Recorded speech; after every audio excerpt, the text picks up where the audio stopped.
Paper columnist with an awkward, unsophisticated everyman. Yeah.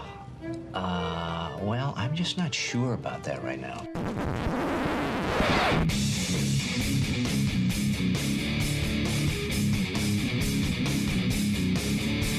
Welcome to Couch and the Roo.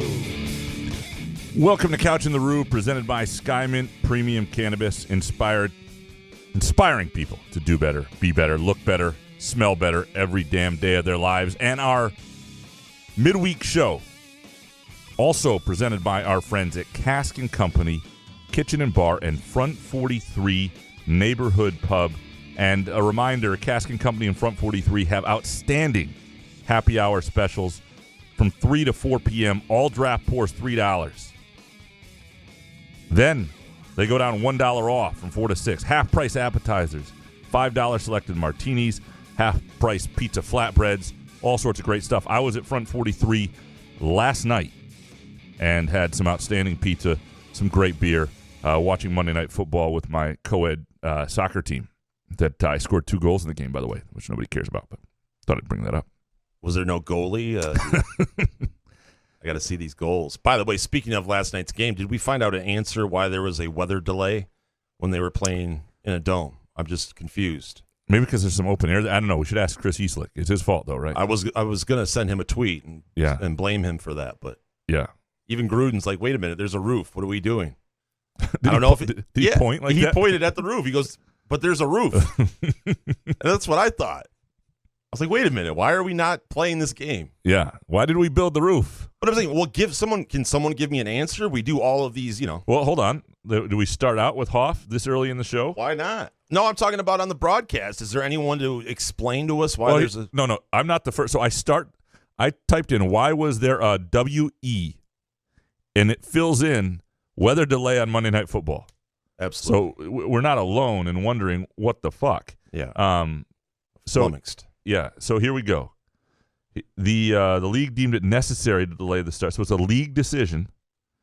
And why? Lightning was outside of SoFi Stadium moments before Monday night's game. While SoFi Stadium is a dome, the stadium's open. Sorry, that's my phone making noises. Oh, I thought you were hitting the wind chimes because you had a good point or that something. Means somebody's at the front door at my house. Hope it's nothing going on there. My wife knows I'm gone for an hour, so she's got people over.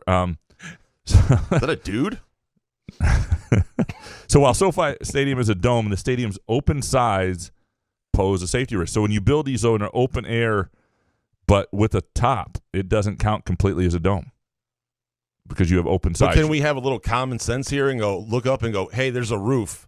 I don't see any lightning. But the lightning could get in through the sides is what they're saying. Oh, Jesus. Okay. Well, we should. That sounds a little precautionary to me, but But it just takes one fan to be electrocuted and killed, and you're dealing with some lawyers. issues. Yeah, lawyers is That's the problem. why we live our lives these ways. These ways. Is that what we're doing? Yeah. So there are a few things we're going to get into today. I think this is going to be a fun show. Number one, we got James Kratch on from NJ.com, Rutgers beat writer. We're going to talk about this game, who this Rutgers team is, whether they're a legitimate threat to Michigan State, what last week's shellacking at the hands of Ohio State did to them. And we'll do that here in about 15 minutes. And I can't believe you had lingering thoughts last night when Instagram and Facebook were down. I mean, how am I supposed to know what my grandmother had for breakfast? And you're sitting there with lingering thoughts? I mean, I didn't know what Carmen Electra was doing on Instagram for 5 hours, Graham, and you have lingering thoughts? I don't really understand. Where are your priorities? Yeah. I was just happy for society that we were. It was great.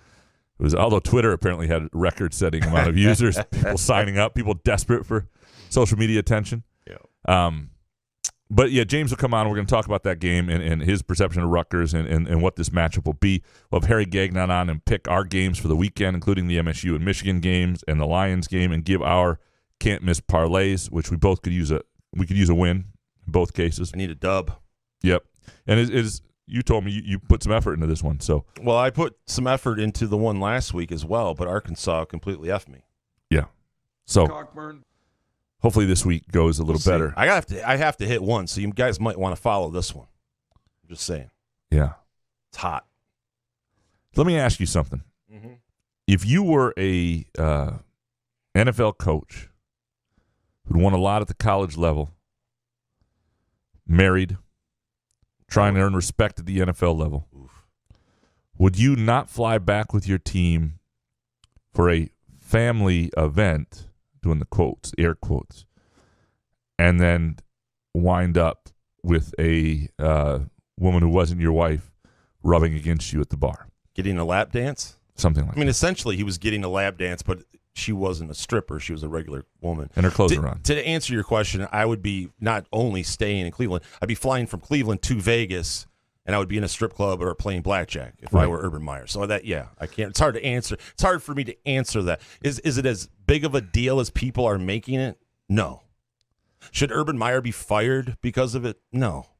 I think we're getting a little too crazy in today's society. Well, here's Urban Meyer's problem. It's twofold. One, you sit there and you tell your players, "Hey, make good decisions," and then you don't. So you lose some credibility on that. Yeah, but he's talking like football and in life and stuff. You know, he's not talking about. This is not a great life decision. That's not your wife there, buddy. Uh-huh. And this isn't. Maybe they have that kind of relationship. And this isn't 1996. Like he's not the first NFL coach to do this, and he's not the first athlete to whatever. But you know, in this day and age, somebody's always got. There weren't camera phones when Gary Moeller jumped on a table. That would have been a nice video. I'm just saying, I think we're just overblowing this. Yes, he's telling his athletes what do you have to tell. He gives coach speak. That's what he does. Now, if he's talking to one of his players who's single on the side, and this player's telling him about his night he's about to have, I'm sure Urban Meyer's like, hell yeah, absolutely. I just think it's because we don't like Urban Meyer. Well, I think he's also hateable. He's also a shitty liar, and then he starts. It's his description of it. Like, and the worst part is, from what I've heard, is he sort of gave his team the same spiel that he gave the media, which was embarrassing. Put myself in a bad spot, and then I wind up in this place, and people are pulling me on the dance floor. I don't know what's happening to me, like this sort of thing. And like they started playing Whoop, there it is, and all of a sudden, and apparently his players. This is what happens when you're dealing with grown men who are professional athletes. Just started laughing at him. He got laughed out of a couple of the position group rooms. And, look, what he should tell the media is that's fine. That's bullshit, but it's fine. But when you're actually with a bunch of grown men, just tell them, yeah, it was stupid, but we've all been there. You see what she looked like? You know yeah, what I mean? Right. But I'm saying it's not, yes. Is it considered cheating, getting a lap dance? I don't know. Okay, I'll ask you this. Therese, she's probably listening. Yeah. If that video came out of the Rube, what is her response? That's a good question. I'm sure it wouldn't be positive. But Urban Meyer and his wife have been married for a long time. If we want to go where I'm that age, how old is Herb? 60? So, Therese, this is what you have ahead. No, I'm just saying. But first of all, no hot blonde when I'm 60 is going to come up to me and grind on me, period. It won't happen at 42. Yeah, if you pay him. But she has said, when I go to the bachelor party, I can go to a strip club. I'm not one of those guys that can't get one. And she can go to one of those swinging dick clubs or whatever the women go to, the Chippendales stuff. Also called a strip club, yeah. Right. So I don't know. It's we're probably the wrong people to ask. I know. I'm sure she would be pissed. I mean, flip it around. If I saw her getting a lap dance or some dude like grinding on her, what would you do? I'd just laugh probably. Yeah, I know. You know what I mean? Yeah. Like, unless she was like really into it. If I saw her face and she was like, oh, absolutely. I was like looking at the dude, like turning around, like, yeah. She enjoyed it. Then we have a problem. I think you're right. Urban Meyer has become an unsympathetic figure in sports, and so it's right. It's just sort of it's easy to absolutely. But a blonde sits on Urban. By the way, if you're at this restaurant and you're going to the other side of the bar, I know you're a little sauced up. But there's cameras. Everyone has a camera. Grandparents have cameras now. They can film you. So why are you doing that out in public? But people really, do you want him fired, Graham? Do you think Urban Meyer should be fired? For this? No, not for this. Now, if he lost the locker room like you said. I don't know if he lost the locker room. They were just laughing at him in that moment. I'm not saying he lost the locker room. If that's busting balls laughing, then absolutely. Then the locker room's fine. But you lose that locker room, if that's what Shad Khan wanted to do and move on, then that's fine because of the locker room stuff. I was just stunned by the stupidity is all it is. Sure. But most guys get stupid when blood flow goes somewhere. Yeah, that's when we make our most mistakes. Booze and blood flow. Right? That should be the name of some sort of column, podcast, something along those lines. All right. Is there anything else we want to get to before we start talking some MSU here? I don't think so. I think we touched everything. I think we tapped it all. We tapped it all. Mel Tucker's press conference today. Mel Tucker is not somebody who gives you a lot in a press conference. But what I've been starting to enjoy about Mel Tucker is this. He will say, like, nobody is as cool as they look, right? Certainly not you and I. No. Mel Tucker comes across as a badass, is this cool guy who just, has it all together and can says all the right things. Yeah. I bet you that cigar we see all the photos of him with, I bet you he lit the wrong end the first time and it took him 3 times to light it. We don't see that in the photo. I'm just saying nobody's as cool as they come across. So what's funny is he's trying to do this thing. It's like you move on to the next game. You move on from the Cal Haladay targeting call. You move on from whatever. Which is stupid, by the way. But then he still gets so he can't help himself because deep down you can't fake who you are. And then he starts talking about all the bullshit with the Cal Haladay targeting call. And, we're starting to get somewhere with him, and I'm hopeful as these press conferences move on that no matter how much Nick Saban training he's had, no matter how much he starts to be cool, that what's on his mind starts to come out more and more. And I think we started to get there a little bit today. A couple things he said that were interesting before we get to the Haladay conversation was one being that he's very cognizant of the idea that a team that's 5-0 that wasn't supposed to be this good, that's ranked 11th, based on his experience, you have to address it as if they could perhaps get a little full of themselves. And his coaching experience is that you have to do that. And I thought that was interesting because he's sort of shied away that there's previously he's been very much, this team has no reason to be arrogant. But I think you get to a point, and he's probably been in a lot of sidelines where guys didn't show up. And he talked about that being the hardest part of the job as a coach, or one of the hardest parts is getting guys to show up week after week after week. It's been one of the more impressive parts of this Michigan State season. I know they had a bad second half and offensively against Nebraska, but this is a team that I think the team, partly what happens too is if you're Michigan State and against Miami in certain matchups, Nebraska, even more matchups, you're not winning them, but you're winning the game. Like you understand physically that you're not necessarily dominating, so you're not going to be full of yourself if you're on the field and you understand what that game feels like. I think that helps them this week against Rutgers. A lot of guys were on the field last year. They know how hard Rutgers hit them. They turned it over 7 times and lost the game. I don't know how you'd walk into a stadium having been through that experience when there's, even if Rutgers just lost badly to Ohio State, which a lot of people have seen that result, you saw them just compete well with Michigan a week earlier. I don't know. I don't see how you would at all not think this was going to take everything you had to win. So I think that's what you're saying is Mel Tucker doesn't really know how to light a cigar, or he screwed it up the first time. I'm just saying nobody's as cool as they look. I don't know. There's some people that are just as cool as they look, right? Like Keith who? Richards, right? Yeah. He looks kind of cool. He's been pulling that shit off forever. What are some other guys? I don't know. I just don't think that he just all of a sudden has no idea how to light a cigar. That was an example. He probably can light the cigar. That's not you wouldn't, if you didn't know how to light a cigar, you wouldn't choose that as the thing you do. Yeah. Mel, let's see the footage from his kids there. It took the thing.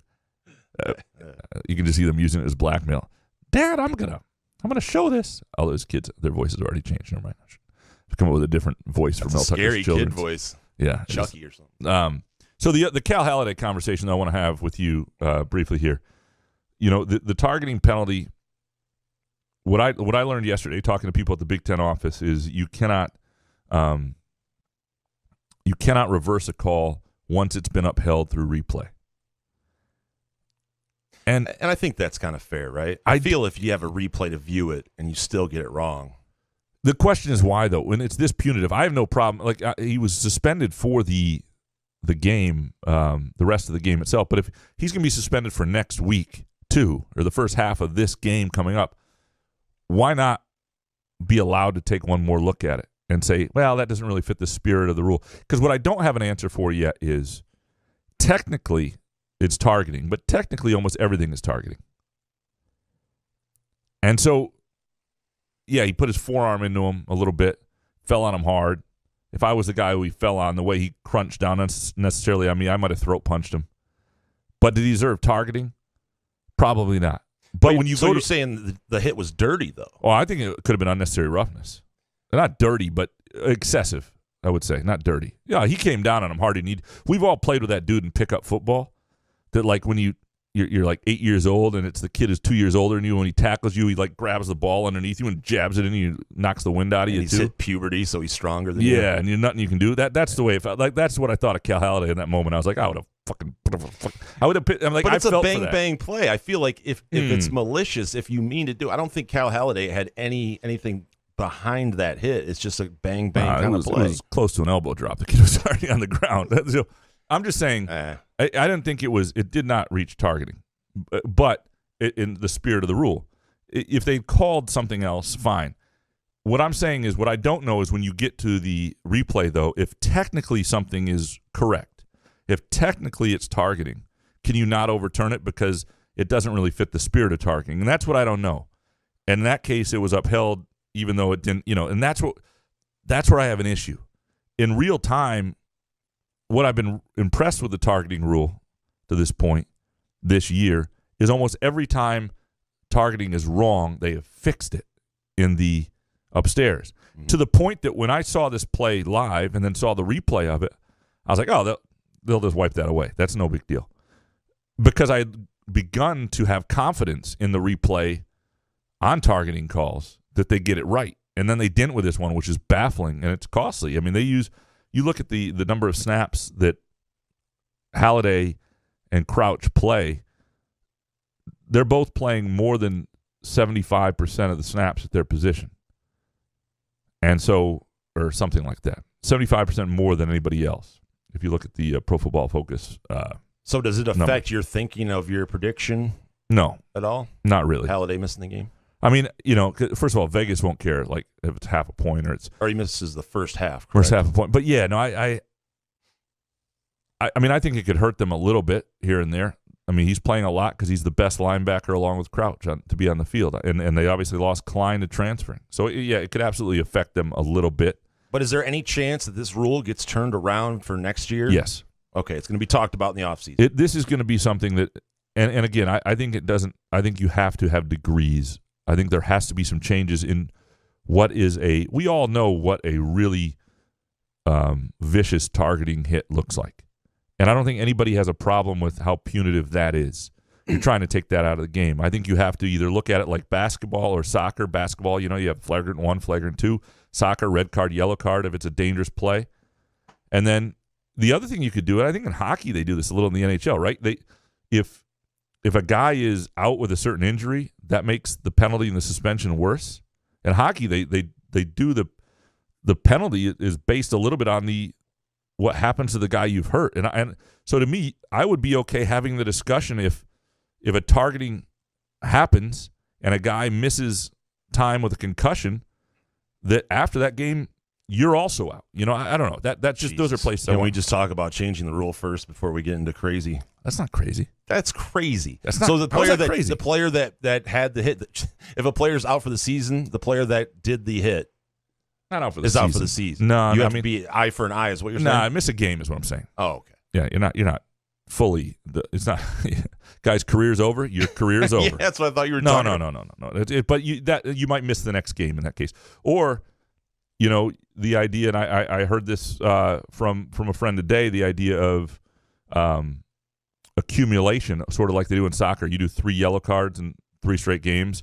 It counts. You could do that with targeting, where you have enough targeting calls on you in a season, you're missing a game or something like that, because it's becoming habitual.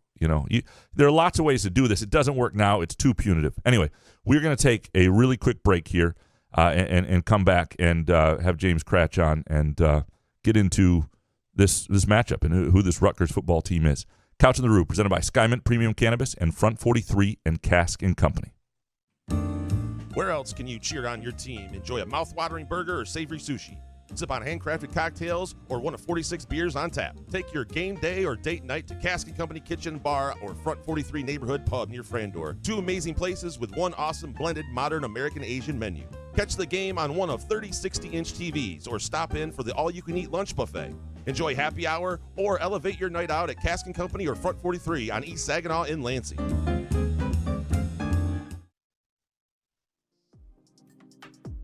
Wherever you are on your cannabis journey, let Skymint Premium Cannabis be your guide, your friend, and your place. Whether you're curious about cannabis or a seasoned connoisseur, Skymint's knowledgeable staff will help you with a vast selection of products to choose from to fit your needs. Skymint believes access to the best cannabis helps people do good and feel good, so they grow it right here in Michigan, giving you high-quality, locally grown cannabis at highly accessible prices. Visit skymint.com for special offers and location information throughout Michigan, and use the promo code CouchAndRube20 for 20% off your first visit. Skymint Cannabis. You'll love this place. Come enjoy irresistible, award-winning, handcrafted donuts and locally roasted coffee at Groovy Donuts. Surprise your family or coworkers with special holiday designs and flavors, or put the perfect finishing touch on an event with a custom order. Birthdays, weddings, gender reveals, our friends at Groovy Donuts are your answer. Experience the Groovy Donuts difference for yourself on Lake Lansing Road in East Lansing or in Williamston. Get more information or place an order at groovydonuts.com. Trust matters, especially when it's your money. Mark and Jay at North Coast Wealth Management work hard to build a relationship of trust by providing thoughtful, objective guidance and placing your interests first. Invest with knowledgeable financial advisors who are on your side. Call today and tell them you're a friend of the show for a no-cost, no-obligation consultation. 248-626-2000 and ask for Mark or Jay. Securities and advisory services offered through LPL Financial, a registered investment advisor, member FINRA SIPC. Find Couch in the Rube podcasts on Spreaker, iTunes, iHeartRadio, Spotify, YouTube, Facebook, Google Podcasts, CastBox, and the Rube's favorite podcast addict.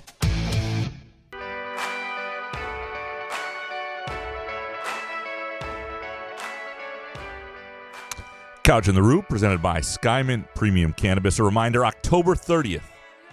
We will have our Couch in the Rube pregame tailgate before the Michigan State game at the East Lansing location off Coolidge Road, East Lansing Skymint location.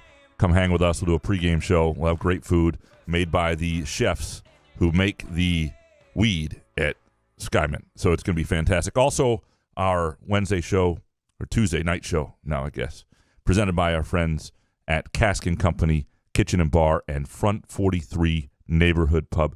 Very pleased now to have James Kratch from NJ.com, covers Rutgers football. We've had him on before, and wrote the story this week about the keep chopping theft by Mel Tucker. See, nobody's ever as cool as they look. This is what I'm telling you about Mel Tucker, Jason. No, the story was, did Mel Tucker steal keep chopping from Greg Schiano? And Greg Schiano did do this first. It was like 2005 or 6 after a loss to Illinois, as James points out, and it's been sort of the foundation of his program. Now, nothing that Tucker's doing is all that original. He's going with the woodshed at Michigan State, and the woodshed is, it's not new. But James, welcome to the program. Glad to be here, guys. Thank you. So, first of all, the keep chopping thing. I mean, this is legitimately the theme, right, of Schiano and that program. And when he came back, he brought it back with him. Correct? Yes, it is everything.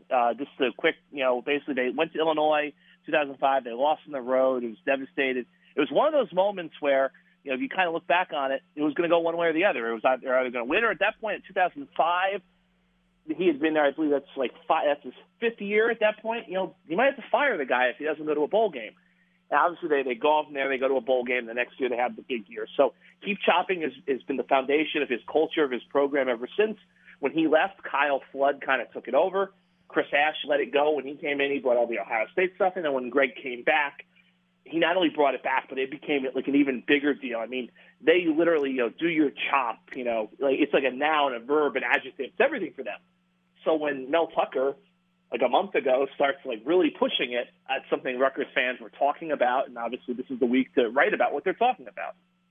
Absolutely. No, and look, what is the whole thing about when you what is it? The form of it's flattery, right? When anytime you mimic somebody. So and look, there are only so many original things in coaching and anything. I think it works wherever it goes, and I get why, Mel wants to do it. It makes sense. The idea of no matter what's happening in that moment, you keep chopping, and it's worked for his team and his defense and his program. I want to get into this Rutgers team that I really like them coming in to the season, and you look at the early results, really promising. I think some limitations on offense, but pretty physical team, pretty good defensively. The resilience and the way they came back against Michigan, and then what happens last week. I mean, we've all seen when Ohio State really gets going and they just put one on and it's up a level. But what happened last week, is there concern about that, or is that just you're not quite, if you're Rutgers, in Ohio State's class yet and things got away from them? Well, I think there has to be some concern just from the standpoint of this is the first time that type of game has happened to Rutgers since Greg came back. Last year they went 3-6. The only real clunker they had was they lost the Penn State game. And even that was like 23-7. Like that was a relatively normal football game. Look, what happened last week, that happened every week under Chris Ash, and it kind of just everyone became numb to it. So I think that's the one concern. How are they going to respond to the first time that they really were outclassed and embarrassed under Greg? That being said, I think it's something you kind of flush. I think it's clear. Ohio State, even with all the talk, they are clearly so far and ahead of the rest of the Big Ten. Although I guess Michigan and Penn State will get their cracks at them, Michigan State as well. But I think at that point, like, people realize Ohio State is still ways away. And I think the thing Rutgers has to take confidence is they were close against Michigan. They've been relatively competitive for Penn State the past few years. Maybe they're right there with everyone except the Buckeyes. Yeah, and that's the thing. This sort of thing can go one of two ways, and I've seen it happen to MSU. A couple years ago in 2019 when that D'Antonio crew, and it was an early game against Ohio State, was sort of trying to measure itself against who the Buckeyes were, and it went horribly. That deflated them. It was just such a bruise. The next week they got beat 38-0 by Wisconsin, the closest I ever saw to a D'Antonio team quitting, and it was just everything went south from there. Whereas in 2017, a Michigan State team that won 10 games, it was a young team finding itself, a program that looked like it had its footing back, went into Columbus and got beat 48-3, but they were fine finishing out. It was just that was a game where they were just, it was somebody that was a little out of their league, and things got out of hand that particular day. And my guess is where Rutgers is as a program is there's a little more of an understanding, still on the build, still on the climb. You're not measuring yourself with that if you're Rutgers. So I imagine that they'll be able to respond to it. Is there any, like, when you look at this team and what they did against Michigan, where they sort of figured it out, and then, Michigan could not run against them, and they got things going. Like, is this team physically, and we saw it last year in East Lansing, in your opinion, ready to, a game against Michigan State, compete toe-to-toe, game against Penn State, compete toe-to-toe? I think they're ready to compete against Michigan State. I don't know about Penn State yet, just because when Penn State came here last year, they really dominated that game up front. I would say that, they were very, they controlled the line of scrimmage in the second half against Michigan. I'm not ready to say that is absolutely them. I still think that you're going to see a healthy amount of, trick plays and gimmicks and misdirection, because I think they still kind of need that at this point in the rebuild. But I do think they are physically much better. They're very young on the offensive line. They've got two, second-year freshman starters. And as injuries are starting to mount up there, we don't know if Raekwon O'Neal, the starting left tackle, is going to play. They're going to be inexperienced up there. Physically, they're there. They look totally different from 2 years ago. But I don't know if they're quite ready yet to just line up and just go straight up smash mouth football every weekend against a Big Ten team. Yeah, I mean, and if you looked at their numbers before the Ohio State game, one of the problems with playing Ohio State when you only played 5 games is it skews the stats, it skews the numbers, where they rank in the Big Ten on everything and all that stuff. It's not, but if you look at who Rutgers was entering that game and where they ranked in different categories, I mean, there was an argument that this was a team that was going to be a real, and I was curious to see what would happen to them against Ohio State. If they now, the question I have is offensively, like, there are, obviously Nebraska was able to take Michigan State out of what it wanted to do, but pretty much everybody else, Michigan State has been able to put up points, and you've got to keep pace with them. Is this a team offensively, and you mentioned the trickeration, the youth on the offensive line, that if it needs to go out and score 35 points to win a game, can do it? I don't, the answer is no. I don't think they're there yet. They did it against Delaware. They did it against, Temple.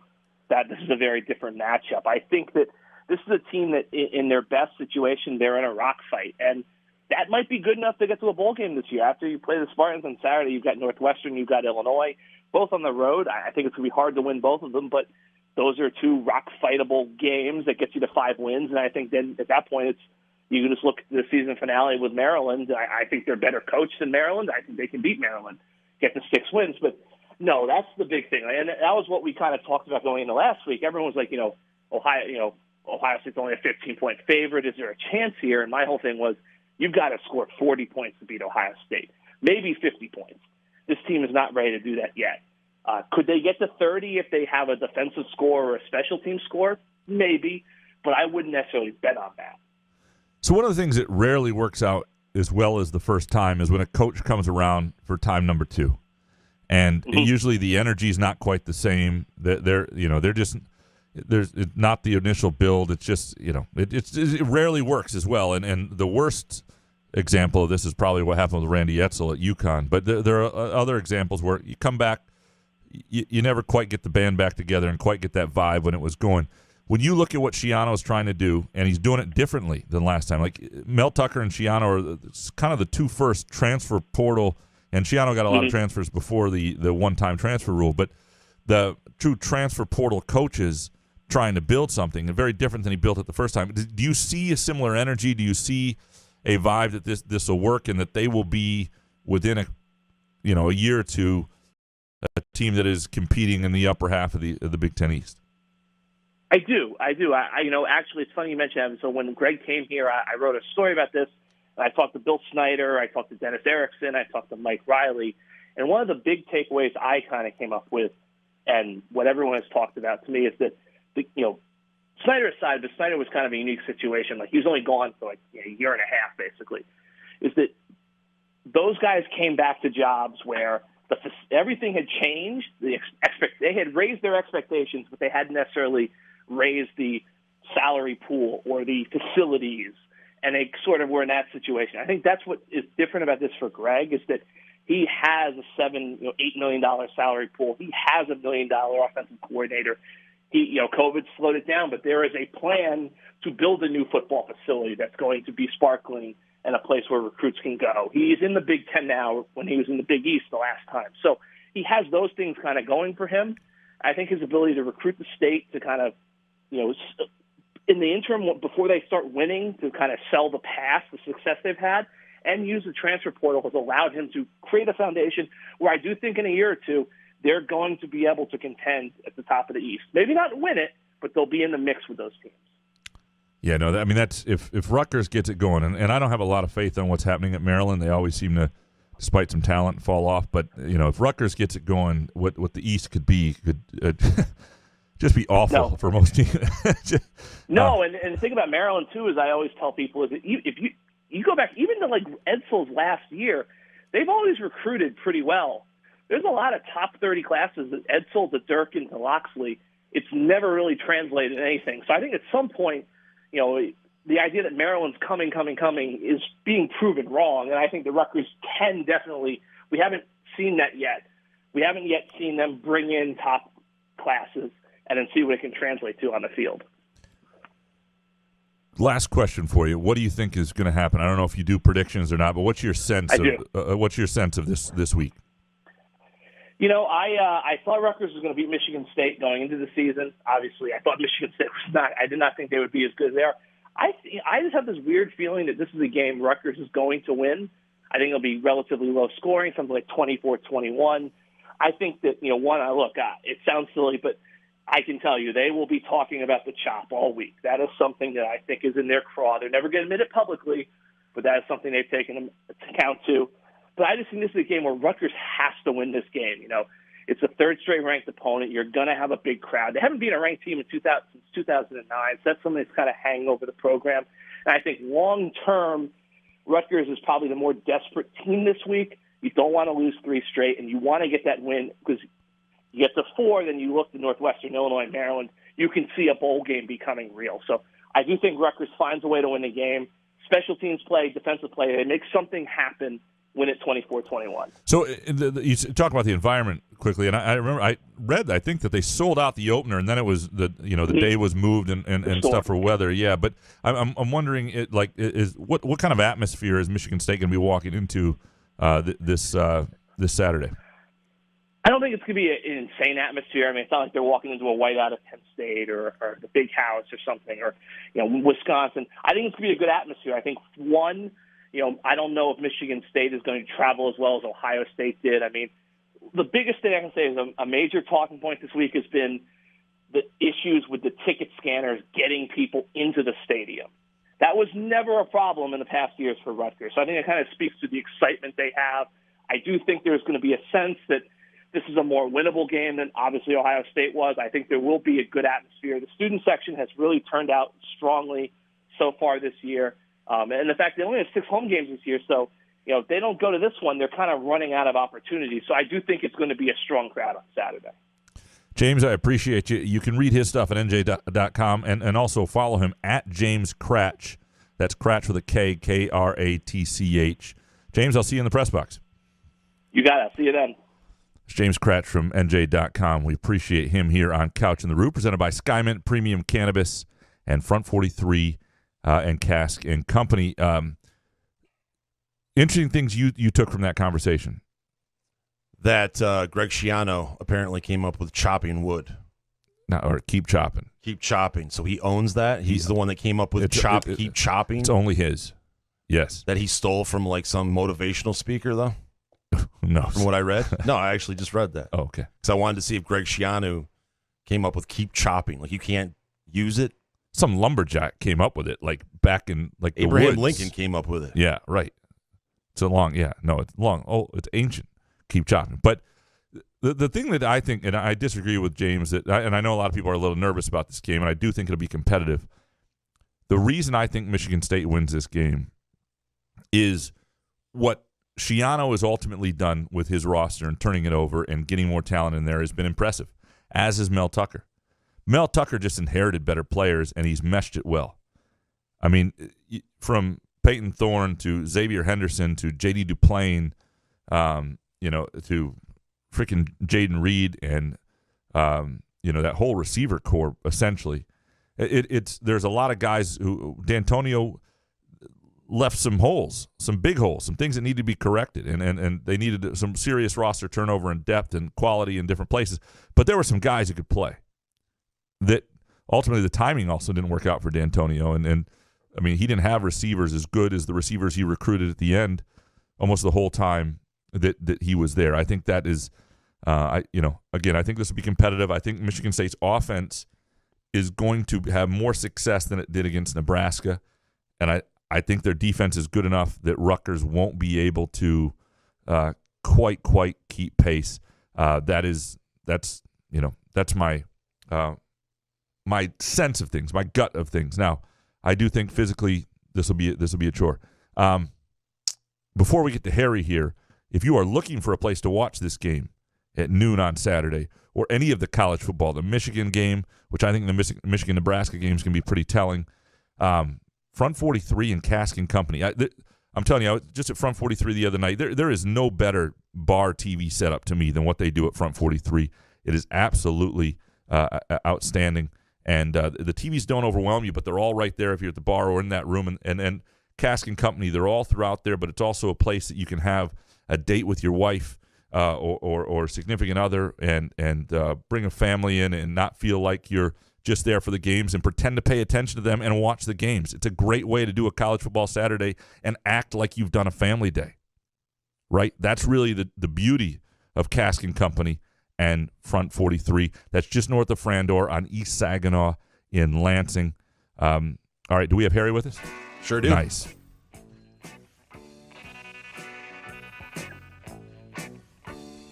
All right, very pleased now to have our good friend Harry Gagnon from the Against All Odds podcast with Cousin Sal, bestbetcorner.com, and extrapoints.com. Harry, how you doing, man? What's up, guys? How are you guys? Doing well. It's good to hear your voice. Trying to hit one of these parlays. I think this is the week, Harry. Okay. Sorry, Arkansas let everybody down. But I mean, yeah, I know. It's just like we discussed that. Like the number 8 team in the country getting 18.5 points. There was a reason why we've never seen that, and that looked too good. Yeah. It was. There's going to be a spite bet coming. Just giving you a heads up. Yep. I love spite bets. Love them. They are fun. Spike bets are the best. Just when you hang on to something forever, too, and you just, I mean, that was embarrassing. I mean, they were held scoreless, right? 18.5. I thought they could cover it, but whatever. All right, this week. Let's dig into these games, Harry. There's a lot of college games. I want to get to a few NFL games here. We'll start with a game I think that a lot of people have interest to listen here, obviously. Michigan State -5 at Rutgers. We just had a Rutgers writer on who picked Rutgers to win. I do think it'll be close, but I do like inside of 6 points, and I don't think I'd go higher than 6 or 7. And like MSU, first of all, they've been pretty good against the spread this year. I think their offense will get some things done that Rutgers can't. And inside of 6, I know this game started at 3.5 and moved up quickly. I like that line. I like where it is. I know that Michigan State didn't cover a 5.5 against or 5 point favorite line against Nebraska. But it turned out physically Nebraska manhandled them in certain ways, and while I think Rutgers has some of that in them, I don't think it's quite is seasoned a program. Give me Michigan State with the -5. Jason, where are you on this? I'm with you. I like the number at 5 where it stands. If it goes up much higher, I think I might be out, but I'm going to take Michigan State -5. What do you got, Harry? Yeah, I'm going to jump on with you guys, too. 5-0, 38 points or more for their 5 games. Vedral, their quarterback, Rutgers quarterback, had 3 picks last week. Back-to-back games, they've only scored 13 points. Yeah, this number is a little low. I think Rutgers, back-to-back home games here. Maybe they can hang here for a little bit, but overall, I think it's Michigan State that has too much offense. All right, so next game, Maryland +21 at Ohio State. And I'll give you a heads up. This is a game I like a lot. It's going to be part of my parlay. Are you going to pull a Kirk Herbstreit and not give your pick because you're No. calling the game? Something I've never understood. Why Kirk can't tell where he's leaning. Whatever. I give my Michigan State picks, right? I don't, I'm right. But I'm saying in your parlay, you want to hold off. Oh no. I like Ohio State a lot. I mean, Maryland lost Dante Demas, the receiver who was an NFL guy, out for the year with a knee injury. And, you need NFL guys to have any chance. And they've recruited well. I know we've talked about that. I think Maryland is come back to earth. But more than that, I think Ohio State is in a point now where they're trying to prove something. They've lost their game already this year. They can't lose another one. And there may be another game where they're really on the ropes this year or some of their flaws come out. I don't think Maryland's the team that's going to show that. And you just give me 3 touchdowns. Maryland may score a couple touchdowns. I think Ohio State is going to score all day. As long as this doesn't go much higher than 21, and I know it's crept up a little bit already, I love Ohio State in this matchup. Jason, where are you? Well, even though Maryland beat the Howard Bison 62-0, that doesn't scare me. Ohio State -20.5. What do you got, Harry? Last Friday, I expected Maryland to play a lot better against Iowa. Didn't do it. To his brother, Talia. What is that? How you pronounce it? Talia? I don't know. Guess. That sounds right. Yeah. 5 picks. Stroud had 5 touchdowns last week. Too much with Ohio State here. This Maryland, the turnover situation, really, Ohio State could get bing, 2 touchdowns real quick. I like the Buckeyes. All right. The next game, Georgia, -14.5 at Auburn. And Georgia's an impressive team, and I get that. And Auburn is not looked. I think it was Georgia Southern. They didn't look great against. They didn't look great the entire time against LSU, but they found a way to win. The 14 and a hook, though, here, this is Vegas baiting you. And I think Georgia is really ferocious. I think they're better than Auburn. I know it's at Auburn. I know this is not a game I love, but I'm going with Georgia. I'm going to ride this and take Georgia here. Jason, where are you? Well, this is in my parlay, so I'm going to pull a Kirk Herbstreit and say I can't talk about it right now. But Harry, go ahead. I love it. Okay, guys. Well, I'm going to take here. Let's see. I'm going to take. I'll let you know. Listen, Georgia. I'm going to say before I give my pick. 23 points they've given up all season. That is it. They were back-to-back shutouts. Still, though, I'm going to lean towards Auburn here a little bit. They had a nice win at LSU last week. Bo Nix, 6 touchdowns, no picks. I'm going to lean towards Auburn here. I think it's a little fishy of a line where everyone's going to be jumping on Georgia because of those stats I just gave out. But Auburn at home, I'm going to take the 14 out. I like the hook there over 14. I'm going to take the Tigers in this one. Okay. Well, yeah, I mean, it seems too easy to take Georgia nowadays, right? Yeah, but I feel like, do you not feel like the 14 and hook is bait? Like, no, I really don't, because you look, Georgia against, I know it was Vanderbilt 2 weeks ago, but still, 2 weeks ago, it was more of a situation where, they put up they scored like 35 points in like the first quarter, and then last week, again, another shutout against Georgia, against a ranked top 10 team. I think it's too easy to take Georgia here. I'm leaning towards Auburn in this situation. All right, so next game, LSU plus 3.5 at Kentucky. And I myself, because this is part of my parlay, will Herb Street this and hold off until I get into my – where are you, Jason, on this one? Honestly, I don't know anything about either team except one team is coached by Coach Orgeron. So I'm going to take LSU, give plus 3.5. What do you got, Harry? I'm going to take Kentucky here, guys. They're 5-0. They beat the Gators last week. They got a running back, Chris Rodriguez. I watched some of that game last week. Looked really good. He's averaging 6 yards a carry. Kentucky goes to 6-0. Yeah. That's about where I'm at, Harry. Yep. No, I'm totally with you. Okay, Wisconsin minus 10 at Illinois. This line has crept up. Like, how bad does the world think of Illinois that they've been watching Wisconsin? The game's at Illinois. The line opens at 8, and now it's 10. That's how much little people think of Illinois. I'm sorry. I cannot watch this Wisconsin team and think that they can score enough to beat anybody by 10 points, especially on the road. I've just seen too much. I know Illinois is not very good, but you can meet. There's nobody in the Big Ten I'm taking Wisconsin minus 10 with right now. So give me Illinois. Jason, where are you? I'm with you. I don't know if Wisconsin should be favored by double digits over anyone. Maybe UConn, but give me Illinois plus 10. What do you got here? I'm with you guys, Graham. You're right. I mean, who's Wisconsin to give points like this on the road? They've been awful watching them. Their offense is so anemic. It's like so slow developing. Are they really going to cover 10 on the road at Champaign? I don't think so. I'm taking the Illini as well. All right, Michigan minus 3.5 at Nebraska. And I'm looking forward to this game. Like, I think this is a game that I thought was going to happen for Michigan last week. Like, I want to see Michigan really tested. And the offense of Wisconsin is so putrid that eventually Michigan gets it going against that Wisconsin defense. Things fall apart, and that Wisconsin's just not the matchup I thought they were going to be. Nebraska, I think, has a little more juice on offense. We've seen that. Defensively, I think they can cause some issues. Like this is an interesting game, and I don't hate Nebraska either. If you can tease it up from 3.5 and get it in a teaser and get it around 10.5 or whatever, I think that's a pretty good play. But I'm gonna go with Michigan as long as the number stays at minus 3.5. Just because I've seen Nebraska not make winning plays late in games, but I think this is a really, really even game, and I wouldn't touch it. Jason, where are you? Sometimes when Graham talks about Nebraska, I think he thinks that Tom Osborne and Tommy Frazier are still there. Michigan is a really good team. They don't have a good quarterback, but I think they can cover this spread. If you can buy the half point down just to 3, but I like it at 3.5 either way. Give me Michigan minus 3.5. What do you got, Harry?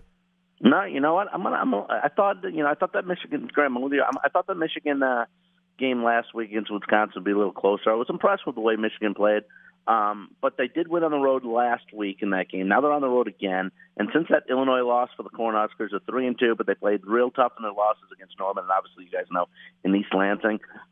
Back-to-back road games here for the Wolverines. I don't know. I'm taking the Cornhuskers. Yeah. So see, there you are, Tommy Osborne and sometimes you talk about Nebraska like it's back in 1991 or something. All right, last college game. Then we got 3 NFL games, and then we'll do our can't miss parlays here.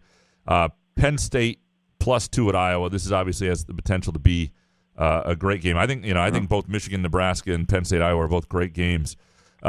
It's not a game I would bet because you can make an argument either way. But inside of 2 points is the favorite. I like what I've seen from Iowa. I've sort of said not knowing what Ohio State was going to be. Otherwise, they're the best team in the Big Ten. I trust them a little more than Penn State. Now, that said, they've been in games like this before and not done it in moments that you thought they were going to be really good. But I'm going to go with Iowa here. Jason, where are you? Is this a night game at Kinnick? It is an. I think it starts. I want to say 4:30. Okay, That's close enough to night. I love Iowa at home because it's going to get dark eventually there during that game because games are 4 hours. Harry, let me borrow $100K. I like Iowa a lot. Wow, that much? Yeah, I do. That much you like At huh? Kinnick, what it's going to be, it's going to get dark early, and it's scary Oof. in Iowa. Well, I like it. Okay. Guys, I'll tell you what, man.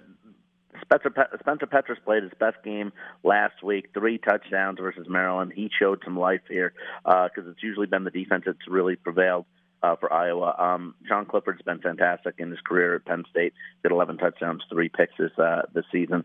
But I'll tell you what, listen, this is a tough game, guys. Tough. Iowa keeps impressing me week after week. Both teams are averaging, giving up just 12 points a game. I'm going to take, I don't know who to pick in this game. Give me the under, guys. Give me the under at 42. Under 42. Okay. If you had to pick, bazooka to your head, Harry, what are you doing? If I had to, I think I'd go with Penn State because Okay. I have a little more faith in Clifford. Okay. But you like the under. Okay, that's good to know. Mm-hmm. All right, in the NFL, there's the big game this week that we've all been talking about. I've heard the Today Show is going to set up there like they did last week for the game in New England. Lions at Vikings. Lions plus 7.5 in Minnesota. Look, I can't, even with the hook. Minnesota, I know they struggled offensively last week, but they were playing a very good Cleveland team. They've been competitive. They're just better than the Lions, who now have mounting injuries, who lost by double digits to a bad Bears team. Give me the Vikings. The Lions have been bad in Minnesota recently. Give me the Vikings. I don't care what the points are, especially if it's under double digits. Where are you, Jason? Well, I'm dead inside, so give me the Vikings. What do you got, Harry? Yeah, bounce-back performance, especially big-time offensively by the Vikings. Cousins, Jefferson, Cook, Thielen, they light it up. And on defense, I think Daniil Hunter gets after Goff. He's got 5 sacks on the season. Give me the Vikings as well. Bears plus 5.5 at the Raiders. And I don't think the Raiders are as good as their record. I think we saw that a little bit with what happened to them with the Chargers. But the Bears are going to be down there starting running back. Montgomery was, I think, a really good player. Inside of a touchdown, I think the Raiders are still the better team. I don't love this game, but give me the Raiders. Jason, where are you? See, I'm going to take the Bears plus 5.5 because Bosa said last night when you hit Derek Carr, he gets rattled, and I think Khalil Mack is going to hit Derek Carr. I keep calling him Derek Carr. So give me the Bears plus 5 and a hook. What do you got, Harry? Well, you guys know, like on extrapoints.com, every night, every day, I give out my video pick of the day, and on Monday, my pick was the Chargers because I didn't have a lot of faith in the Raiders. I thought the Raiders have been more fortunate than good this season. But in this spot, I think Carr and Gruden bounce back. Still, I don't have a lot of faith in Fields. No Montgomery to run the ball, at least bail the Bears out a little bit. I'm taking the Raiders. All right. Bills plus 3 at Chiefs. Really good game, fun game. I don't know. It's a game I'd bet either way, and I think the Chiefs are a little less reliable than they've been, and they're playing a team that can kind of keep pace with them and maybe more complete than them. But if we used to have a rule around here, like if it was inside of a touchdown, you had to take the Chiefs. Now it's a field goal. It's a fucking field goal. So I am going to take the Chiefs because when I look at a line with Mahomes and I see -3 and they're at home, I think there's a real good chance they win a very close game, and games are often decided by 3 or 4 points in the NFL. Give me the Chiefs. Jason, where are you? We're dropping MFers now? Listen, like you said, the Bills are the better all-around team, and if they're the better all-around team and you're giving me 3 points, give me the Bills plus 3. What do you got, Harry? I love it. Graham's serious when he's throwing the F-bombs around. I love it. Look, I'm taking the Bills too. It's revenge from the AFC Championship game last year. If you guys notice, Zach Moss is a beast in the red zone. He's got 3 rushing touchdowns, a receiving touchdown. Great person to have down deep that you can rely on in Buffalo.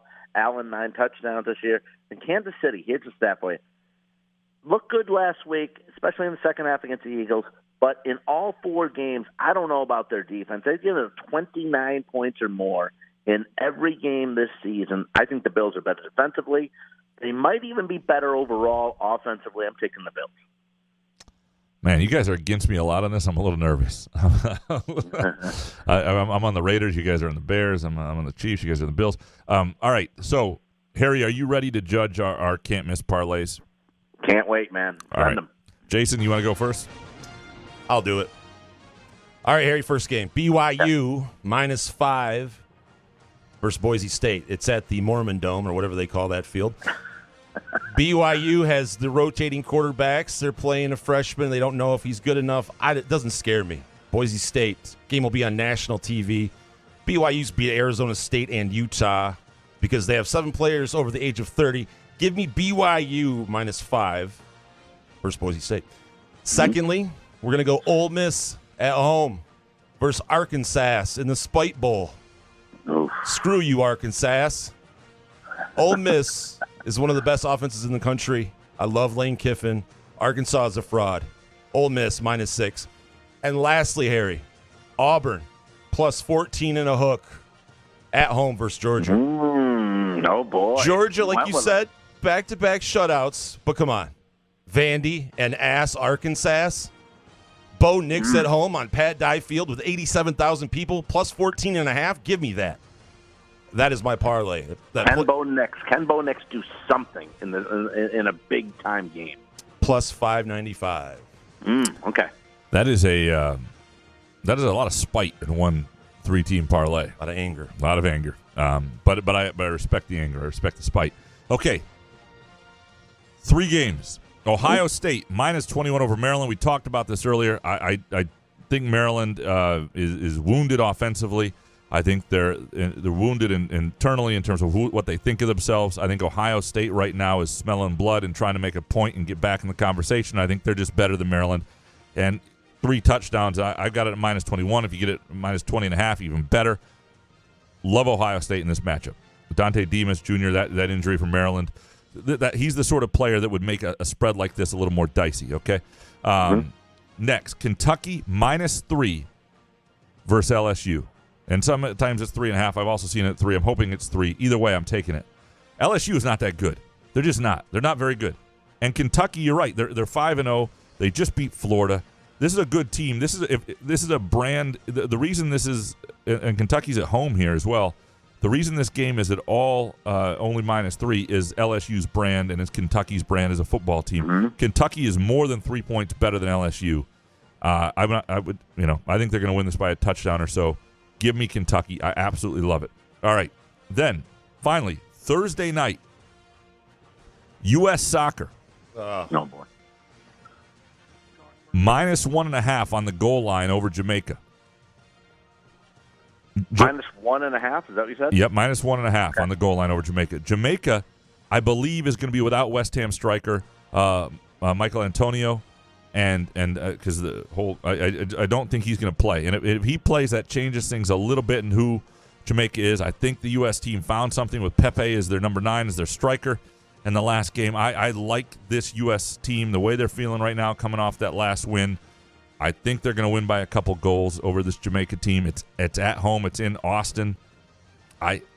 Give me the U.S. soccer team Thursday night, part of a 3-team parlay. We'll tweet these out with Kentucky -3 and Ohio State -21, and that should pay north of +600 for the. But then you have to watch soccer. So. I need to double check that, but I think it's north of 600.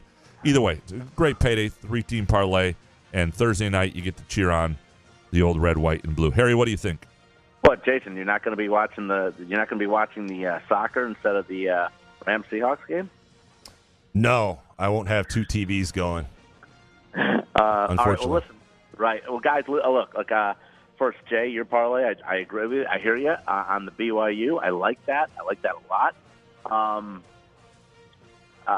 The Auburn, I love in this spot because of the situation we discussed. The Ole Miss now your spite bet. That's interesting that you're taking Arkansas because it's a little bit of a spite bet for myself in this spot because last week I was touting Ole Miss and the over, and it was so annoying watching them in that first drive of the game because they drove right down the field against Alabama, and then they went for it twice on 4th down. They completed it both times, and then when they got down to the 4, they went for it again and weren't even close.